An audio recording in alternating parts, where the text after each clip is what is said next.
सोलापूरमध्ये MIMच्या कार्यकर्त्यांचा अतिउत्साह दिसून येतोय। मतदान प्रक्रिया पार पडताच सोलापूरमध्ये MIMच्या ऑफिस समोर जल्लोष करण्यात आला। सोलापुरातील किडवई चौक परिसरामध्ये MIM कार्यकर्त्यांकडून जल्लोष सुरू झाला। सोलापूर शहर मध्य विधानसभा मतदारसंघामध्ये भाजप आणि MIM असा सामना।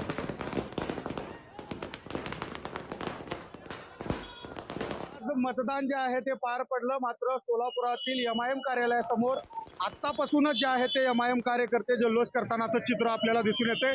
आपण जर पाहायला गेलं तर सोलापुरातील जे किडवाई चौक आहे त्या परिसरात मोठी गर्दी जी आहे ते MIM कार्यालयात झालेली आहे आणि कार्यकर्त्यांकडून जे आहे ते मोठा जल्लोष या ठिकाणी आताच जे आहे ते करतानाचं चित्र दिसते। मोठमोठ्या घोषणा ज्या आहेत ते कार्यकर्ते देतानाचं चित्र आपल्याला दिसून येते। खरं तर आज मतदान झालं आणि सोलापूर शहर मध्य विधानसभा मतदारसंघामध्ये भाजपा आणि MIM या दोन पक्षांमध्ये मुख्य लढत होती।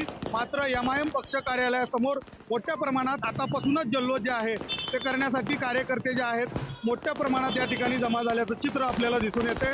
त्यामुळं संपूर्ण किडवाई चौक परिसरातील जे MIMचं कार्यालय आहे त्या ठिकाणी जे आहेत मोठी आतिषबाजी जी आहे फटाक्यांची, त्याचबरोबर या ठिकाणी मोठी घोषणाबाजी जी आहे ते देखील कार्यकर्ते करतानाचं चित्र दिसते। त्यामुळं एकंदरीत आपण जर पाहायला गेलं तर 23 तारखेला जे आहे तो रिझल्ट आहे, मात्र आतापासूनच जे आहे ते MIM कार्यकर्ते जल्लोष करतानाचं चित्र आपल्याला दिसून येतंय। कॅमेरा पर्सन यश उरमुडेचा अनिकेत गायकवाड, पुढारी न्यूज, सोलापूर।